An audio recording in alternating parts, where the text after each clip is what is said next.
Une consultation mémoire, c'est un centre dans lequel le patient peut aller. Alors c'est un centre soit hospitalier, soit non hospitalier. Le plus souvent, c'est à l'hôpital. Mais il existe des centres mémoire non hospitaliers, ambulatoires, comme par exemple le réseau Aloïs en Île-de-France. Et il y en a d'autres en Bretagne également, le réseau ADNA, ambulatoire. Alors, qui peut adresser le patient en centre mémoire? Le médecin. Le médecin généraliste parfois, le médecin spécialiste le plus souvent. Ça dépend des régions. Dans certaines régions, dans la plupart en région, comme on dit, c'est-à-dire hors Île-de-France, très souvent, les médecins généralistes peuvent adresser les patients aux médecins de la consultation mémoire. Là, une consultation mémoire ou un centre mémoire, c'est un lieu où le patient peut être vu par plusieurs professions. C'est ça la définition. C'est-à-dire qu'il n'y a pas qu'un médecin. Il y a un médecin, un psychologue spécialisé en neuropsychologie.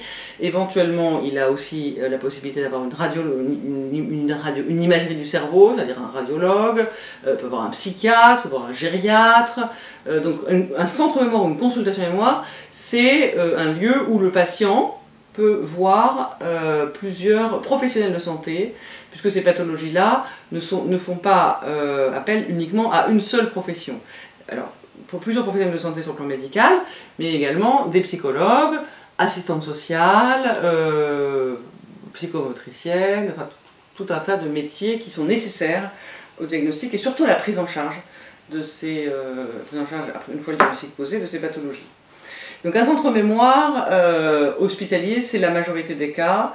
Le problème des centres mémoire hospitaliers, c'est bien entendu nécessaire, puisque tout se passe dans le même lieu, ça c'est l'avantage, et la même journée, le plus souvent en hôpital de jour. Ça c'est l'avantage du centre mémoire. Donc quand les personnes sont âgées et assez dépendantes déjà pour d'autres raisons, c'est plutôt bien de faire ça à l'hôpital, en hôpital de jour, toute une journée, et puis voilà, comme ça il sort chez lui après, on le reconvoque pour le diagnostic. Mais le problème de l'hôpital, c'est que d'abord, beaucoup de consultations hospitalières mémoire ne sont que gériatriques, donc il n'y a pas de neurologue, 2/3 des consultations sont gériatriques, et les délais sont très très longs, surtout pour les consultations neurologiques, en particulier dans les grandes régions. Donc, et puis troisièmement, ça donne un peu d'anxiété à la personne qui a des problèmes de mémoire d'aller prendre rendez-vous à l'hôpital, alors qu'il ne se plaint que de problèmes de mémoire. Donc la solution alternative est la consultation mémoire ambulatoire, où les délais sont beaucoup plus rapides qu'à l'hôpital.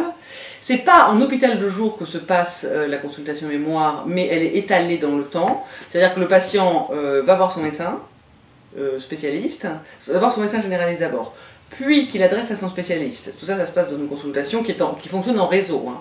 Donc c'est tout à fait coordonné, intégré, informatisé, qui va voir son généraliste, qui va voir son spécialiste. Le spécialiste l'adresse au psychologue pour faire un bilan neuropsychologique, et éventuellement au radiologue pour faire une IRM, ou au médecin nucléaire pour faire une scintigraphie, ou au biologiste pour faire la ponction lombaire.